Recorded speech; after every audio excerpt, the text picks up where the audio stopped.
Kainatty മേൽപ്പാലത്തിൽ quit India ദിനത്തിൽ ചോറോട് ഗ്രാമപഞ്ചായത്ത് ഭരണസമിതി നേതൃത്വത്തിൽ ക്വിറ്റ് വേസ്റ്റ് ശുചീകരണം നടത്തി. പാലത്തിലെ റോഡിന്റെ ഇരുവശത്തും കാട് പിടിച്ചിരുന്നു. പഞ്ചായത്ത് പ്രസിഡന്റ് പി ചന്ദ്രശേഖരൻ ഉദ്ഘാടനം ചെയ്തു.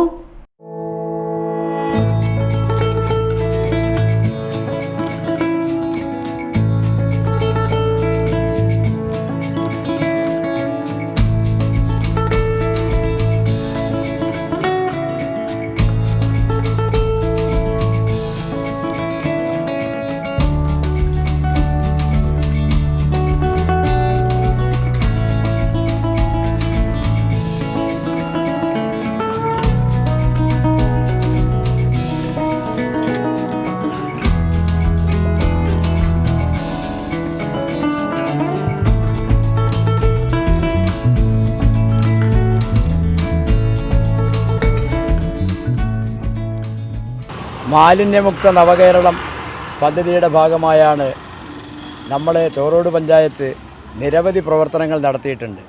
പഞ്ചായത്തിനെ മാലിന്യമുക്ത പഞ്ചായത്തായി പ്രഖ്യാപിക്കുകയും സംസ്ഥാന ജില്ലാ അവാർഡുകൾ വിവിധ മേഖലകളിലായി നേടുകയും ചെയ്ത പഞ്ചായത്താണിത്. എന്നാൽ ഈ ഓവർബ്രിഡ്ജിൻ്റെ രണ്ട് സൈഡിലുമുള്ള ഈ ഫുട്പാത്തിൽ നിറയെ മാലിന്യങ്ങൾ വാഹനയാത്രക്കാർ വലിച്ചെറിയുന്നൊരവസ്ഥ നിലനിൽക്കുമ്പോൾ അത് വൃത്തിയാക്കാൻ പലപ്പോഴും ആരും തയ്യാറാവാത്തൊരവസ്ഥ വന്നു. അങ്ങനെയുള്ളൊരു ഘട്ടത്തിലാണ് പഞ്ചായത്ത് ഭരണസമിതി യോഗം ചേർന്ന് ഭരണസമിതി നേരിട്ട് തന്നെ നേതൃത്വം കൊടുത്തുകൊണ്ട് ബഹുജനങ്ങളെ പങ്കെടുപ്പിച്ചുകൊണ്ട് ഇത് വൃത്തിയാക്കണമെന്ന് തീരുമാനിച്ചത്. നല്ല നിലയിലുള്ള സഹകരണമാണ് ഈ പ്രവർത്തനത്തിന് ജനങ്ങളിൽ നിന്നും പഞ്ചായത്ത് ഭരണസമിതിയുടെ ഭാഗമായി വരുന്ന പഞ്ചായത്ത് ജീവനക്കാരുടെയും അതുപോലെ ഹരിതകർമ്മസേന, തൊഴിലുറപ്പ് സേന തുടങ്ങിയ എല്ലാ വിഭാഗങ്ങളിൽ നിന്നും ലഭിച്ചുകൊണ്ടിരിക്കുന്നത്.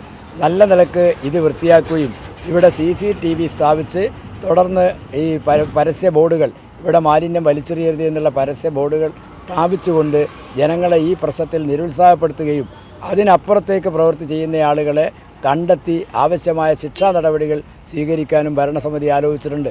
അപ്പോൾ ഈ പ്രവർത്തനത്തിന് എത്തിച്ചേർന്ന മുഴുവൻ തൊഴിലുറപ്പ് സേന, ഹരിതകർമ്മസേന, പഞ്ചായത്ത് ഭരണസമിതി അംഗങ്ങൾ, പഞ്ചായത്ത് ജീവനക്കാർ, ആരോഗ്യവകുപ്പ് ജീവനക്കാർ, എല്ലാ ആളുകളെയും, പൊതുജനങ്ങൾ തുടങ്ങിയ എല്ലാ ആളുകളെയും അഭിനന്ദിച്ചുകൊണ്ട് ഔപചാരികമായി ഈ പരിപാടി ഉദ്ഘാടനം ചെയ്തതായി പ്രഖ്യാപിച്ചുകൊണ്ട് ഞാൻ അവസാനിപ്പിക്കും. മേൽപ്പാലത്തിൽ ആളുകൾക്ക് കയറാനും ഇറങ്ങാനുമായി 4 കോണിപ്പടികളുണ്ട്. 30 മീറ്ററോളം നീളത്തിലും 1.5 മീറ്റർ വീതിയിലുമായി ഫുട്പാത്ത് ഉണ്ട്. ഇവിടങ്ങളിൽ ആളുകൾ മാലിന്യം വലിച്ചെറിയുക പതിവാണ്. ആൾസഞ്ചാരം കുറവായത് കാരണം വാഹനത്തിൽ പോകുന്നവർ വലിച്ചെറിയുന്ന മാലിന്യങ്ങളാണ് അധികവും. കഴിഞ്ഞ ദിവസം പഞ്ചായത്ത് ഭരണസമിതിയിൽ മാലിന്യ പ്രശ്നം ചർച്ച ചെയ്യുകയും ശുചീകരണം നടത്താൻ തീരുമാനിക്കുകയുമായിരുന്നു. പഞ്ചായത്ത് അംഗങ്ങളായ പ്രസാദ് വിലങ്ങിൽ, ബിന്ദു ടി, പ്രിയങ്ക CP എന്നിവർ സ്ഥലം പരിശോധിച്ചു. 80 ചാക്കുകളിലായി 2500 കിലോയോളം മാലിന്യങ്ങൾ ശേഖരിച്ചു. ഇവ ക്ലീൻ കേരള കമ്പനിക്ക് ഏൽപ്പിച്ചു. ക്ഷേമകാര്യ standing committee chairperson Shyamala Pooveri, vice president Revathi, C Narayanan, Pushpa Madathil Aboobacker, Prasad വിലങ്ങിൽ, Priyanka, Lissy, Bindu, Sajithakumari, Jisha, Sheena Cheruvathur ഉൾപ്പെടെയുള്ളവർ സംബന്ധിച്ചു. ഗ്രാമപഞ്ചായത്ത് അംഗങ്ങളും ഹരിതസേനാംഗങ്ങളും തൊഴിലുറപ്പ് തൊഴിലാളികളും ആരോഗ്യ പ്രവർത്തകരും ആശാ വർക്കർമാരും പൊതുപ്രവർത്തകരും ശുചീകരണത്തിൽ പങ്കെടുത്തു. ശുചീകരിച്ച സ്ഥലത്ത് മുന്നറിയിപ്പ് ബോർഡുകളും പാലത്തിൽ ചെടിച്ചട്ടികളും സ്ഥാപിച്ചു.